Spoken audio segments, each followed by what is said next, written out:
नमस्कार. नर्मदा परिक्रमा एक आनंद यात्रा. लेखक उदयन आचार्य.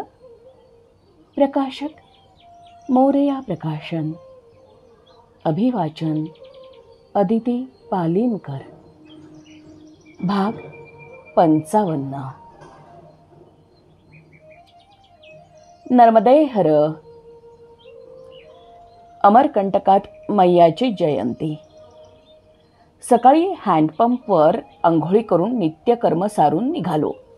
आता मात्र हायवे धरल्यानं चालणं आणि फक्त चालणंच होतं. कुणी चहा द्यायचं, बिस्किट द्यायचं इतकंच, बाकी खास सांगण्यासारखं काही नाही. नाही म्हणायला एका गावात एका मुसलमानानं नर्मदे हर करून आम्हाला चॉकलेट दिली. चैतन्यानं घेतलं नाही, मी मात्र घेऊन त्याच्या समोरच खाल्लं. त्या माणसानं आनंदानं परत नर्मदे हर म्हटलं. पुढचा आमचा प्रवास पाळावं की पाळू नये या वादात झाला. शेवटी आता गप्प बसूया, तुला माझं पटणार नाही आणि मला तुझं, या वाक्यावर एकमत होऊन हसत हसत आम्ही 47 किलोमीटर पार करून भेडाघाट चौराहावर आलो. सूर्यास्त व्हायला आल्यामुळे चालत सरस्वती घाट गाठणं शक्य नव्हतं आणि तिथे असलेल्या एकमेव आश्रमात राहायची सोय नाही असं सांगितल्यावर एका लॉजवाल्यानं 50 रुपये घेऊन एक खोली राहायला दिली आणि केळी संत्री वगैरे खाऊन झोपलो. सकाळी खोलीतल्याच बाथरूममध्ये आंघोळ करून संध्यापूजा इत्यादी करून परत हायवेनं मध्ये मध्ये चहा, बिस्किटं, जिलब्या, कचोऱ्या अशी एक आमंत्रणं स्वीकारत जबलपूर गाठलं. जबलपूरमधून कुंडम रोड विचारत जात होतो तेवढ्यात मिठाईच्या दुकानातून एका स्मार्ट तरुण मुलीनं, बाबाजी नर्मदे हर, आइए कुछ सेवा का सौभाग्य दीजिए अशी आर्जवी हाक मारली. माई कुठल्या रूपानं येईल सांगता येत नसल्यानं दुकानात गेलो. तिथं डिश भरून चिवडा, बर्फी, काजू कतली आणि 2 मोठे ग्लास भरून दूध प्यायला दिलं. तिची नम्रता आणि भरगच्च आदरातिथ्य पाहून मन भारावलं. तिला विचारलं, बेटा इतनी सेवा करने की इच्छा कैसे हुई, वो भी इतनी छोटी उम्र में. त्यावर ती म्हणाली, बाबाजी सब माई की ही देन है. मेरे पिताजी ये दुकान संभालते हैं. आज वो कुछ काम से नहीं आ पाए इसलिए मैं दुकान पे आई हूँ. मैं डॉक्टर हूँ. गए साल मेरे पिताजी बहुत बीमार थे. हम सब ने उनकी आशा छोड़ दी थी. किसी ने कहा कि अब नर्मदा जी ही उन्हें बचा सकेगी. ये सुन के मैं और माँ ग्वारी घाट पर गए और फूट फूट कर रोते हुए माँ से मन्नत मांगी कि अगर पिताजी ठीक हो जाएंगे तो हम वाहन से परिक्रमा करेंगे और परिक्रमा वासियों की सेवा भी करेंगे. उसके बाद पिताजी तो बिल्कुल स्वस्थ हो गए. तब से हम तो माई की सेवा में लगे हैं. डॉक्टर असून गल्ल्यावर बसायला लाजत नव्हती, हे एक. आणि त्याहीपेक्षा माईवर, देवावर इतकी श्रद्धा पाहून मी अवाक झालो. तिला नर्मदे हर करून आम्ही पुढे निघणार इतक्यात तिचे वडीलही आले आणि पाव किलो साजूक तूप, वाती आणि अर्धा किलो बर्फीचे बॉक्स आम्हाला देऊन अखंड रामायण पाठ चालू असलेल्या मारुती मंदिरापर्यंत आम्हाला सोडायला आले. जबलपूर स्टेशनजवळ ट्रॅक ओलांडून जात असताना रेल्वे सुरक्षा दलाच्या 2 पोलिसांनी आम्हाला अटकलं. आम्ही परिक्रमावासी असून मुंबईहून आलो आहोत असं त्यांना सांगत असतानाच आणखी एक पोलीस येऊन उभा राहिला. म्हणाला, मुंबईत कुठे राहता? मराठीतला प्रश्न ऐकून मलाही आनंद झाला. रमेश जाधव असं त्या पोलिसाचं नाव होतं आणि काही गुप्त कामासाठी तो जबलपूरला आला होता. त्या तिघांनी माझी परिक्रमेची वही पाहिली आणि नर्मदा परिक्रमेची पूर्ण माहिती करून घेतल्यावर श्रद्धापूर्वक नमस्कार करून 50 रुपये दक्षिणा दिली. जबलपूरमधून बाहेर पडेपर्यंत 3-4 मिठाईवाल्यांनी मिठाई खायला घातली. आणखी एका मोठ्या रस्त्यावर एका ट्रॅफिक पोलिसांना सलाम करून दक्षिणा दिली. अखेर भरल्या पोटानं आणि भरल्या खिशानं आम्ही जबलपूरच्या बाहेर पडलो.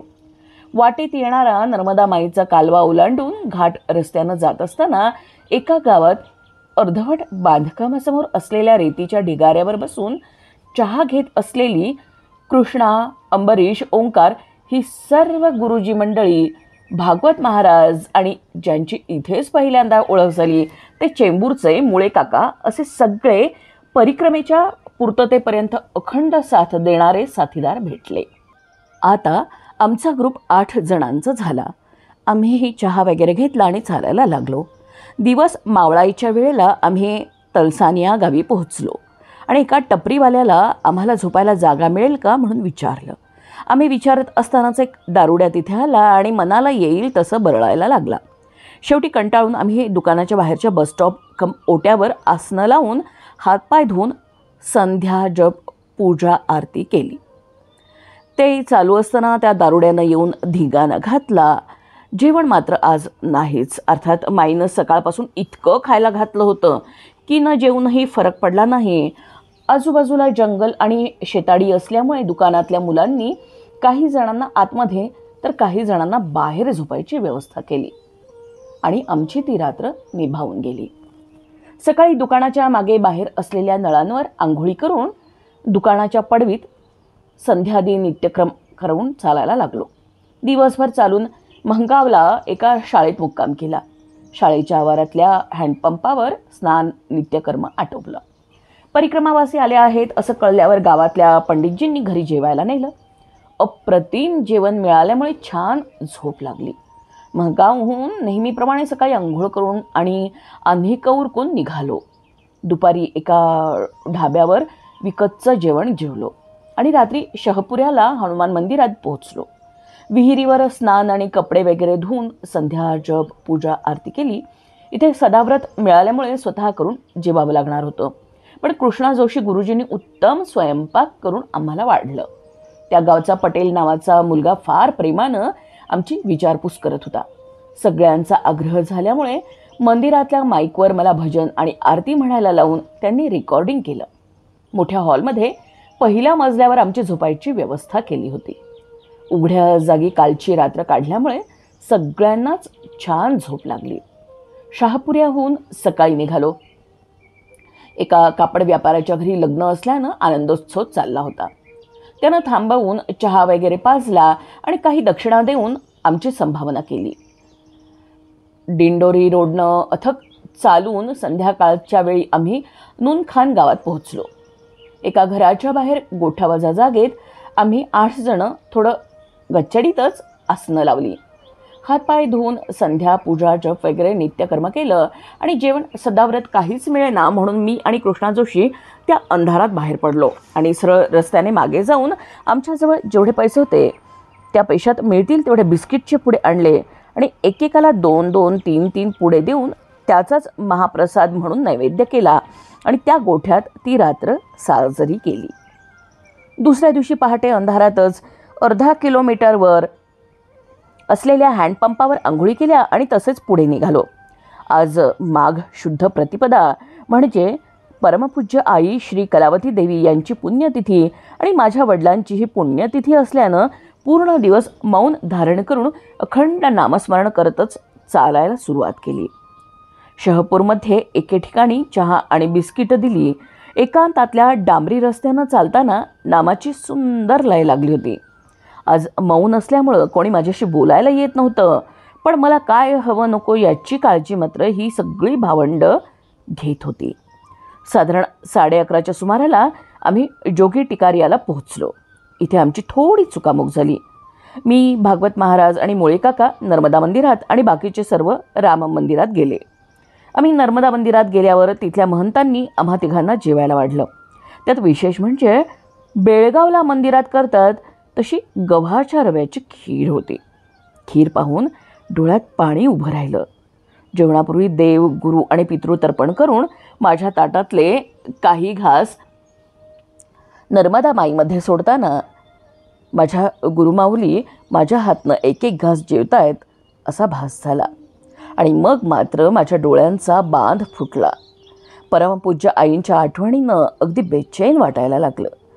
त्या क्षणी माझ्या पाठीवरनं कोणीतरी हात फिरवल्याचा भास झाला. मी चमकून पाठी वळून बघितलं तर माझ्याशिवाय घाटावर कोणीच नव्हतं.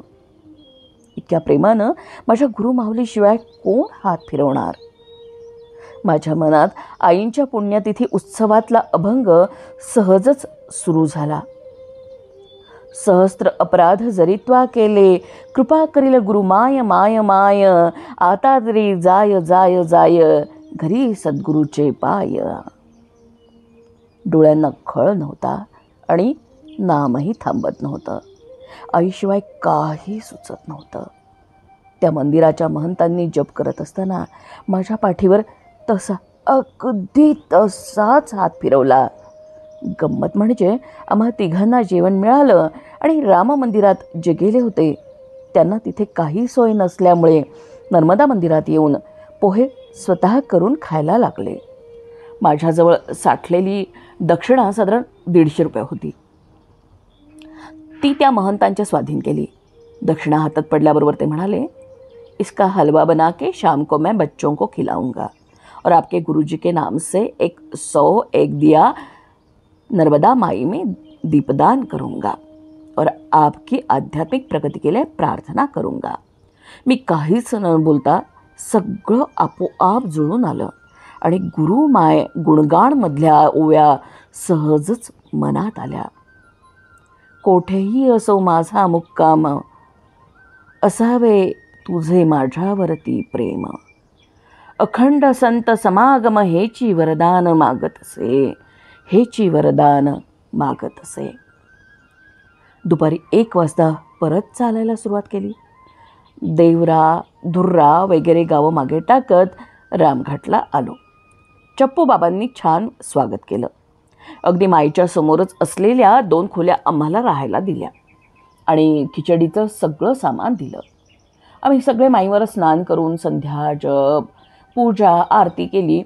सर्वजण भोजन प्रसाद घ्यायला बसले आणि मी 1.5 तास पुण्यस्मरणाचं भजन करून माझ्या मौनाची सांगता केल्यावर जेवलो. माझं शरीर नर्मदा काठी, वाचा नामस्मरणात आणि मन आईच्या चिंतनात, अशा त्रिवेणी संगमात मी न्हावून निघालो. अपार तृप्तता, शांतता आणि समाधानाचा अनुभव आईने मला दिला. त्या समाधानातच शांत झोप लागली. पहाटे पहाटे जाग आली, तीही नामस्मरणातच. माईच्या काठावर आम्ही सगळ्यांनी स्नानं केली आणि महंत चप्पू बाबांचा राहण्याचा आग्रह नम्रपणे मोडून माईंच्या काठाकाठानं दुधी गावातल्या शेषघाटावर असलेल्या अन्नपूर्णा आश्रमात आलो. सर्व देवांचं दर्शन घेऊन महंतांजवळ येऊन बसलो. सेवेकऱ्यांनी भरपूर चहा आणि बिस्किटं आणून दिली. चहा वगैरे घेऊन महंतांचा जेवणाचा आग्रह नम्रपणे अस्वीकार करून पुढे निघालो. इथून माईच्या किनाऱ्यानं न जाता सडक वाटेनं जाण्याचा सल्ला स्वामींनी दिल्यामुळे सडक वाटेनं राजगडला आलो. आज मुळे काकांच्या लग्नाचा वाढदिवस असल्यानं त्यांनी सगळ्यांना भोजन प्रसादी दिली. भोजन झाल्यावर परत चालणं सुरू केलं आणि शेतातल्या मार्गानं बिजापुरीहून संध्याकाळी 6च्या सुमाराला चंदन घाटावर धर्मशाळेत निवास केला. माईचं पात्र इथे खूपच उथळ आहे. माईमध्ये स्नान केलं, घाटावर संध्या पूजा वगैरे अनेक केली. विकतच्या जेवणामुळे असेल कदाचित, पण पोट थोडं बिघडलं, पण नंतर काही न घेता ओकेही झालं. रात्री महंतांनी छान खिचडी कढीचा महाप्रसाद वाढला. जरा बेतानच जेवलो. दुसऱ्या दिवशी सकाळी परत मैया स्नान वगैरे करून सकाळी 6:30ला चालायला सुरुवात केली. सडक मार्गानं जाताना वाटेत विलासपूरच्या आधी पुण्याच्या सौ कल्पना जोशी भेटल्या.